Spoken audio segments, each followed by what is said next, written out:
ഒരു team leader അല്ലെങ്കിൽ ഒരു മാനേജറെ സംബന്ധിച്ചിടത്തോളം ഇത് ബെസ്റ്റ് ടൈമാണ്.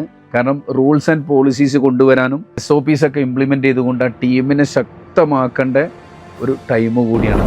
ടീം ഡെവലപ്മെൻറ്റിലെ മൂന്നാമത്തെ ഫേസാണ് നോമിങ് സ്റ്റേജ്. ഒരു ടീം സുഗമമായി പ്രവർത്തിക്കാൻ തുടങ്ങുന്ന ഒരു സ്റ്റേജാണ്. ഒരേ ലക്ഷ്യത്തിന് വേണ്ടി അവർ നല്ല ക്ലാരിറ്റിയോടുകൂടി പ്രവർത്തിച്ചു തുടങ്ങുന്ന ഒരു സമയം. ഒരു ടീം ലീഡർ സ്റ്റോമിങ് സ്റ്റേജിലിട്ട എഫേർട്ടിൻ്റെ ഒക്കെ റിസൾട്ട് കണ്ടു തുടങ്ങുന്നത് നോമിങ് സ്റ്റേജിലാണ്. ഈ ഒരു സ്റ്റേജിൻ്റെ ഒരു പ്രത്യേകത എന്ന് പറഞ്ഞാൽ അവരുടെ ഡ്യൂട്ടീസ് ആൻഡ് റെസ്പോൺസിബിലിറ്റീസ് ഒക്കെ വളരെ ക്ലിയർ ആണ്. ഗോൾ അച്ചീവ് ചെയ്യാൻ വേണ്ടി എല്ലാവരും ഒരുമിച്ച് പ്രവർത്തിക്കാൻ തുടങ്ങുന്നു. തർക്കങ്ങളൊക്കെ കുറയുന്നു. അവർ തമ്മിൽ നല്ലൊരു മെൻ്റൽ ബോണ്ടിങ് രൂപപ്പെടുന്നു. നല്ല ഒരു ടീം സ്പിരിറ്റ് ഡെവലപ്പ് ചെയ്യുന്ന ഒരു സ്റ്റേജും കൂടിയാണ്. നമ്മളൊരു സെയിൽസ് ടീമിൻ്റെ ഒരു എക്സാമ്പിൾ പറഞ്ഞല്ലോ. ഈ സ്റ്റേജ് എന്ന് പറയുമ്പോൾ സെയിൽസ് എക്സിക്യൂട്ടീവ്സ് ആ ടാർഗറ്റ് അച്ചീവ് ചെയ്യാൻ ഒത്തൊരുമിച്ച് ഒരേ ടീമായി പ്രവർത്തിക്കാൻ തുടങ്ങുന്ന ഒരു സ്റ്റേജാണ്.